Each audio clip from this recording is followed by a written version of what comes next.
"He looks like your dead son," said the millionaire's girlfriend when she saw the black street kid.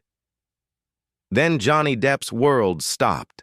The phrase cut through the cold December morning air like a sharp blade, echoing across the empty shopping center parking lot.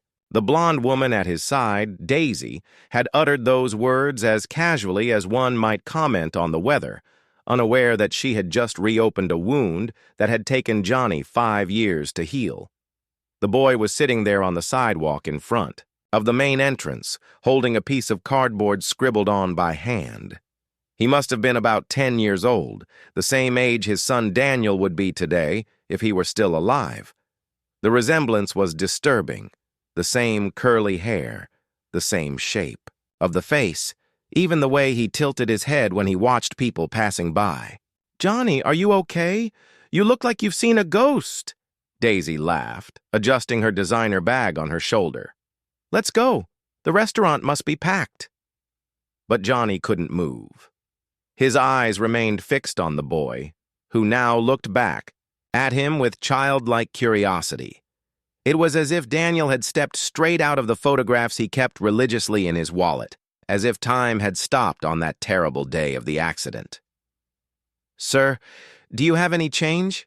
asked the boy, struggling to his feet.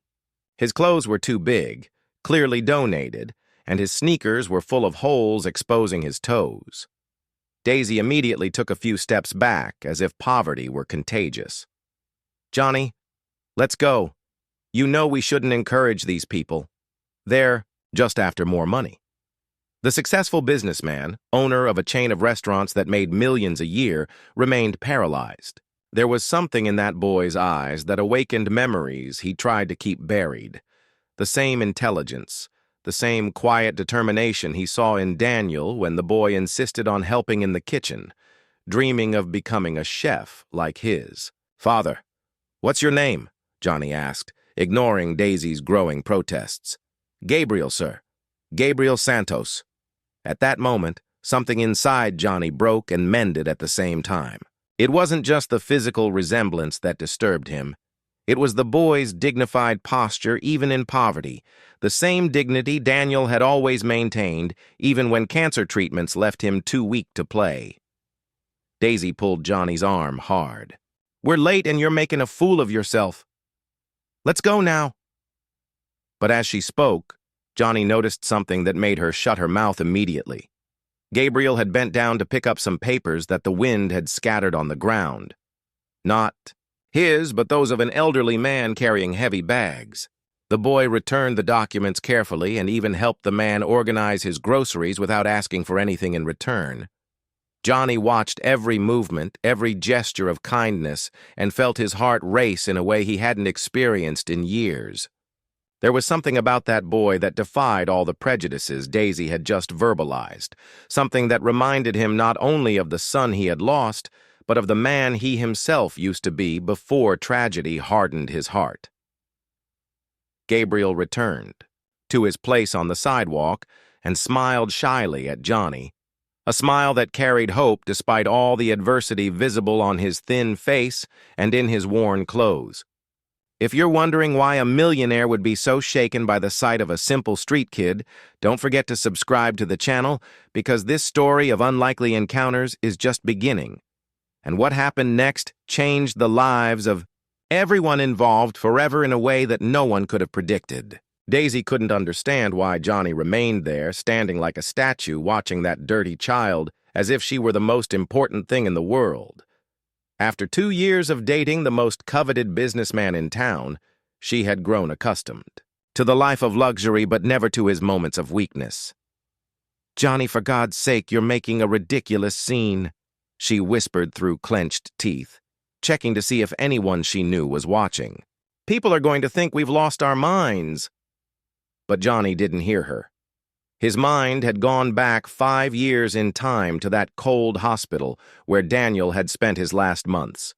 The boy, even weakened by chemotherapy, always found the strength to smile at the nurses, always shared his toys with other children in the hospital, always asked if his father was okay when he was the one who needed comforting. "Gabriel, Johnny repeated the name in a low voice, as if testing how it sounded. How old are you? 10, sir. I'll be 11 in March. Daniel was when he died, the same birthday. Daisy rolled her eyes dramatically. Great! Now we're going to interrogate him. Johnny, you're being pathetic. This kid probably hasn't been to school. A day in his life, and here you are wasting your time as if he's a person, Johnny interrupted, turning to face her for the first time since they arrived. Don't be dramatic. You know exactly what I meant. These people need to learn to fend for themselves. You giving them handouts will only bring more of them here. Gabriel lowered his head, clearly uncomfortable with the discussion unfolding about him as if he weren't there. But Johnny noticed something interesting. The boy showed no anger or resentment, just a resigned sadness, as if he had heard similar comments many times before. Where do you sleep, Gabriel? Johnny asked, completely ignoring Daisy's exasperated sigh. There's a shelter a few blocks away, sir, but only when there's room. When there isn't, I stay right here. The boy pointed to a side entrance of the mall, partially protected from the rain. Daisy crossed her arms, her patience reaching its limit. There. Now you know the sad story. Can we go? Our reservation was for noon, and it's already 12:15. Johnny watched Gabriel carefully gather his few belongings, a thin blanket, a worn notebook, and a pen that looked like it had been found in the trash. There was something about the meticulous way the boy organized his things that piqued his curiosity. What do you write in that notebook? Gabriel hesitated before answering, as if afraid Johnny would laugh at him. I write down things I see, stories I imagine. My mother taught me to write before— His voice faltered for a moment. Before she left. Johnny's heart sank. She got sick. Lung cancer. She worked cleaning offices, but when she got too weak to work— Gabriel shrugged. The hospital said there was nothing they could do without money. She died 2 years ago. Daisy let out a bitter laugh. Sure, the dead mother story. They always have a dramatic story ready. Johnny, you're being manipulated by a 10-year-old. It's embarrassing. But Johnny had been watching Gabriel's eyes as he spoke, and he recognized a pain there that he himself carried. The pain of losing someone you love because of a lack of resources, because of a system that fails when you need it most, because of a disease that devours dreams and leaves only longing behind. Do you still write stories? He asked softly. Gabriel nodded shyly. I write about people who help other people, about happy families, about children who have parents who love them. He paused, realizing he might have revealed too much. They're just silly stories. They're not silly, Johnny replied with a firmness that surprised him. Dreaming is the most important thing a person can do. Daisy snorted loudly. Oh, please, are we going to have a cheap philosophy lesson on the sidewalk now? Johnny, you're being ridiculous. If you don't come with me now, I'm going alone, and you can explain to all our friends why you'd rather play social worker. It was at that moment that something inside Johnny crystallized. He looked at the woman he had shared his bed with for 2 years, a woman he thought he knew, and realized he was looking at a stranger. When had he lost the ability to see beyond the surface of things? When had he become so closed off in his own bubble of privilege that he had forgotten what it was like to feel genuine compassion? Gabriel, sensing the tension, began to discreetly back away. I don't want to cause any trouble, sir. Thank you for talking to me. Wait, Johnny said gently, placing his hand on the boy's shoulder. Have you had lunch today? Gabriel shook his head, trying to hide his embarrassment. Daisy exploded. This is your last warning, Johnny. Either you come with me right now, or our relationship is over right here. Johnny looked at her, then at Gabriel, and for the first time in years, he felt. He was seeing things with complete clarity. There was a choice being made there, but it wasn't just about lunch or charity. It was about what kind of man he would choose to be from now on. What Daisy didn't know was that Gabriel carried a worn school ID card in his pocket with grades that would make any parent proud, from a public school where he studied at night after spending all day trying to earn money to survive. She didn't know that the boy spoke 3 languages he had taught himself from books he found in the trash, or that his scribbles in his notebook were actually elaborate stories that revealed an intelligence and sensitivity that would move any literature teacher. But something in Johnny's determined gaze at that moment told her that he was about to discover much more about this boy than any rich, prejudiced person could ever imagine, and that this discovery would not only change his life but completely redefine his understanding of what really matters in the world.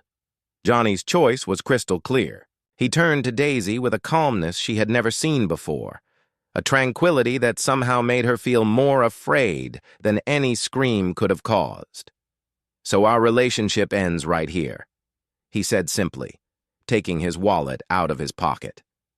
"Gabriel, how about we go to lunch? I know a place that serves the best Italian food in town." Daisy stood there for a few seconds as if she couldn't process that she was being publicly rejected for a street kid. When reality finally sank in, her mask of elegance disappeared completely. "You're choosing this nobody over me, Johnny? You've completely lost your mind. When this nice phase passes and you realize the mistake you're making, don't come looking for me." She adjusted her designer purse violently. "And you can be sure that all our friends will know what kind of man you really are. They'll know that. You prefer the company of beggars." Gabriel lowered his head, clearly uncomfortable at being the center of such hostility. "Mr. Johnny, I don't want to cause any trouble between you two. Maybe I should leave." "No way," Johnny replied firmly, placing his hand protectively on the boy's shoulder. "Daisy, you can go. Gabriel and I have something to talk about." Daisy stormed off, not before shouting loudly enough for several people to stop and stare. "I hope you two are very happy together. When this kid steals your wallet, remember who tried to warn you." After she left, Johnny felt as if a weight had been lifted from his shoulders. There was something liberating about finally seeing the true personality of the woman with whom he had shared 2 years of his life. He turned his attention to Gabriel, who was watching everything with wide, confused eyes. "I'm sorry about that, Gabriel. No one should talk to you like that." "It's okay, sir. I'm used to it." The boy shrugged with a maturity disturbing for his age. "Mrs. Daisy isn't the first person to think those things about me." As they walked toward the restaurant, Johnny noticed that Gabriel was discreetly reading the store signs, moving his lips silently as if practicing pronunciation. Curious, he pointed to a sign in Spanish at a Mexican restaurant. "Do you know what that says?" Gabriel hesitated before answering. "Casa de la Abuela. It means grandma's house in Spanish." He blushed slightly.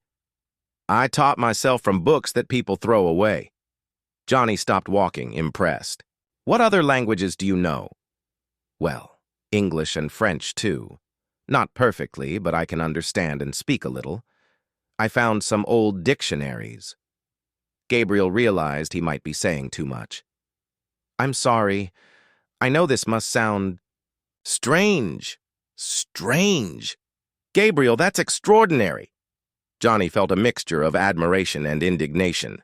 How could a child with so much potential be living on the streets while others wasted opportunities they didn't even value? At the restaurant, a discreet but elegant establishment Johnny had frequented for years, the waiter greeted them with his usual professional courtesy. Gabriel watched everything with wide eyes, clearly intimidated by the refined surroundings. "You can order anything," Johnny said softly. "Anything at all."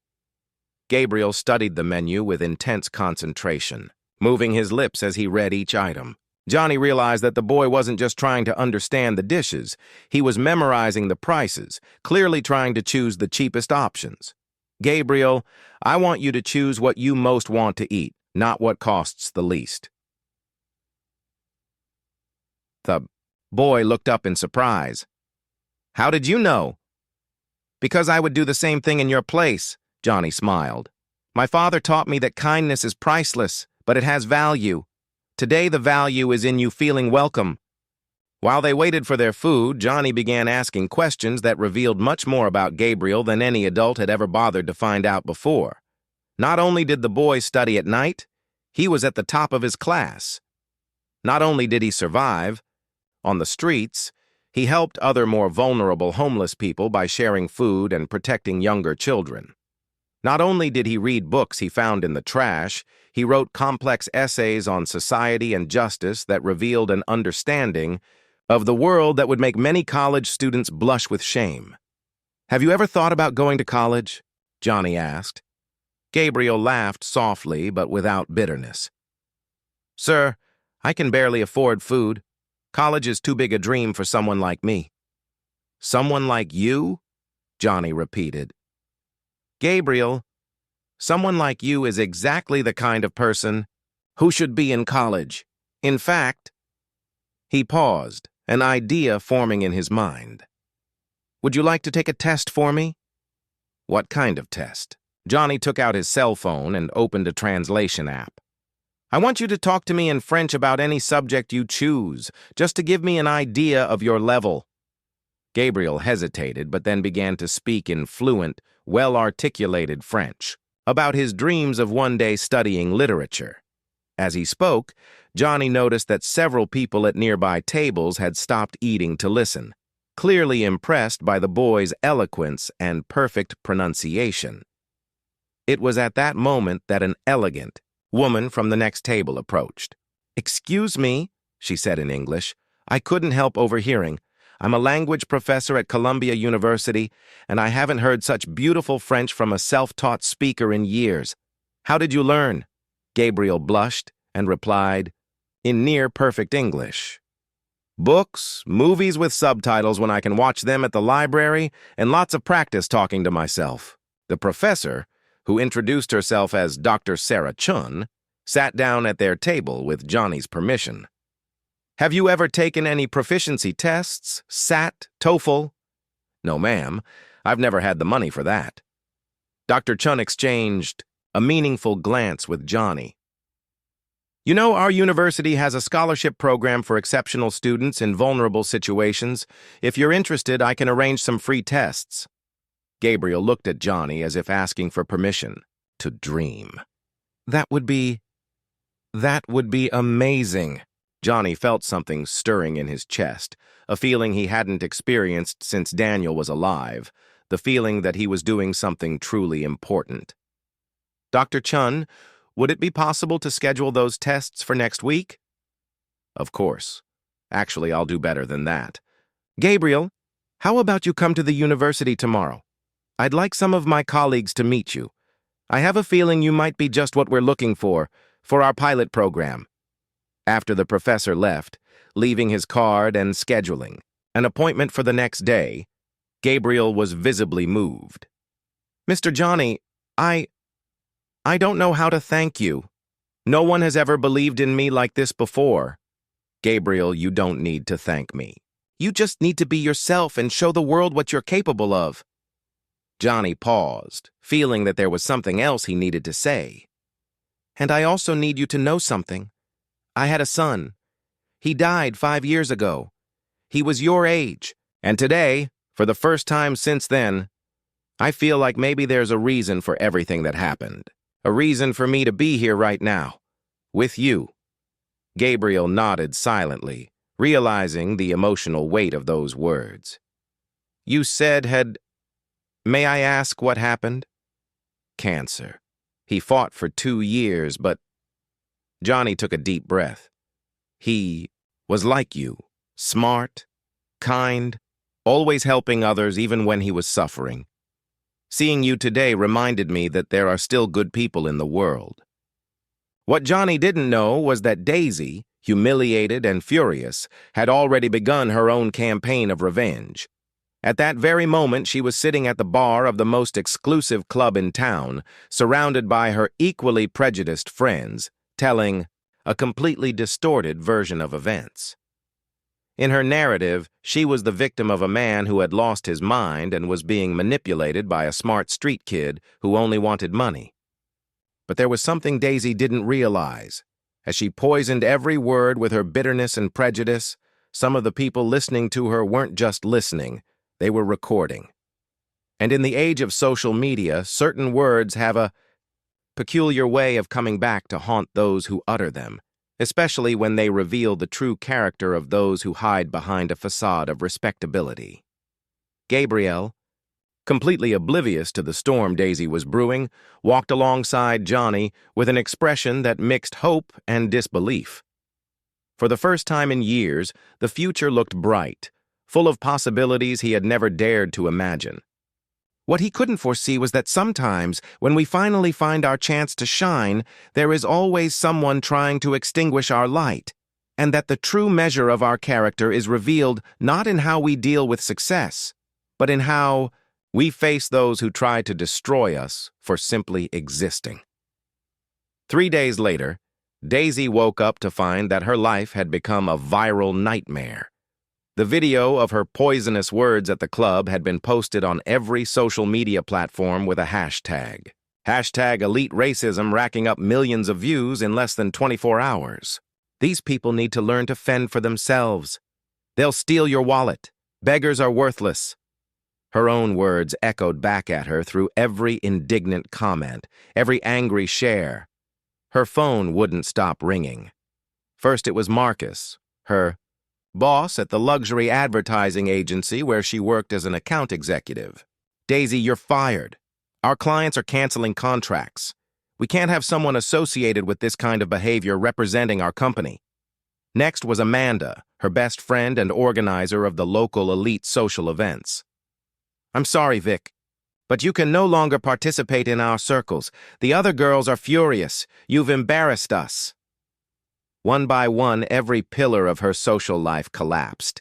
The exclusive club canceled her membership. Her friends stopped answering her calls. Even the luxurious apartment she shared with 2 roommates was in jeopardy as they demanded that she move out immediately. While Daisy watched her world fall apart, Gabriel was living the opposite of a fairy tale. At Columbia University, he had impressed not only Dr. Chun, but an entire team of expert professors. His language proficiency tests broke institutional records.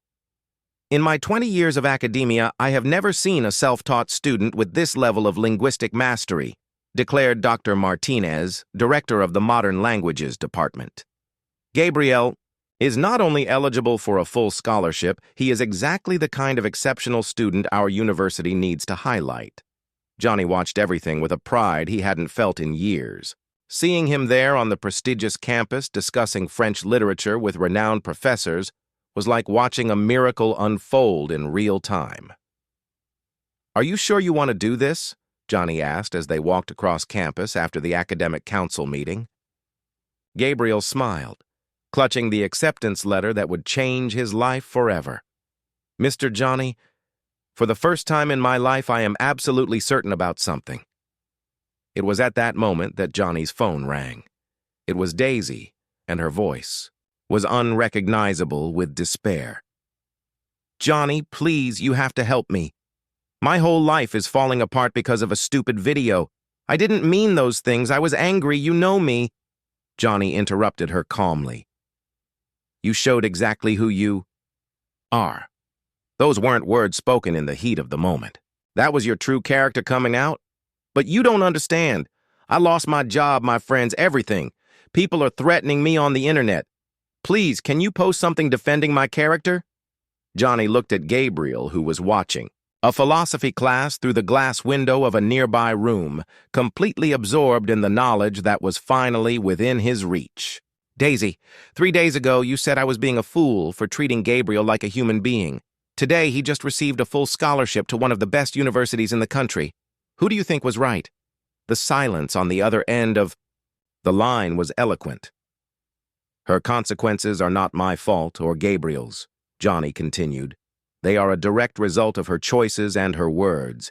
And frankly, for the first time in a long time, I feel like justice has served her right." Gabriel approached when Johnny finished the call. Was she asking for help? She was. But you know what the difference is between you two, Gabriel? When you needed help, it wasn't because you had hurt someone or revealed a heart full of prejudice. It was simply because the world hadn't given you the chance you deserved.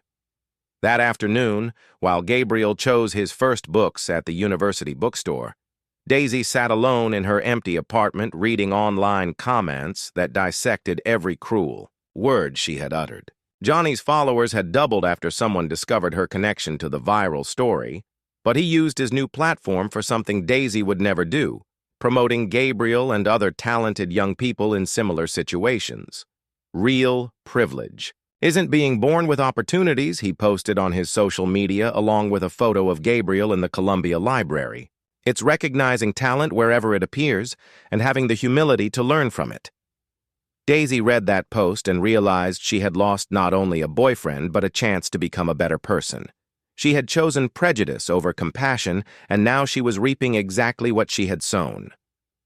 The irony was that while she lost everything by revealing her true nature, Gabriel gained everything by simply being who he always was. Someone who saw kindness where others saw only differences. Someone who offered hope where others spread discrimination. But there was one last revelation that neither Daisy nor Gabriel knew yet. Something Johnny had discovered that morning that would make this story of justice even more profound and emotionally devastating than anyone could have. 6 months later, Gabriel stood on the university stage receiving the award for Best Freshman of the Year. His full scholarship had turned into something bigger, a foundation created by Johnny for talented young people in vulnerable situations. Daisy watched it all on social media from a tiny apartment where she now lived, supported by a part-time job at a call center. Her former friends posted photos with Gabriel at charity events, calling him an inspiration, the same word she had used sarcastically months ago. Not only has young Gabriel Santos broken every academic record, announced the dean during the ceremony, but his story reminds us that a person's true value lies not in his origins, but in his character. Johnny watched from the front row, tears in his eyes. That morning, he had finally told Gabriel about the discovery he had made weeks ago. The boy had been born in the same hospital as Daniel, on the same day, at almost the same time. The son he had lost to cancer and the son he had gained from life seemed connected by a destiny that neither of them could explain. "Mr. Johnny," Gabriel had whispered after learning of the coincidence, "I think your son sent me to you." During his acceptance speech, Gabriel mentioned Daisy by name. "I am even grateful to those who doubted me, because they taught me that the best response to prejudice is to prove them wrong through success." Daisy closed her laptop, finally understanding the difference between them. While she had used words to try to diminish someone, Gabriel used achievements to elevate everyone.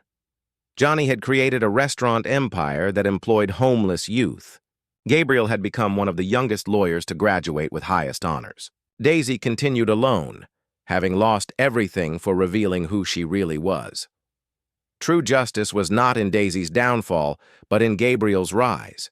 He had turned humiliation into fuel for success, proving that when you have solid character, even obstacles become stepping stones. Sometimes the universe puts people in our path not by chance, but because we need each other to become who we are meant to be. Subscribe to the channel for more stories that show how kindness always finds a way.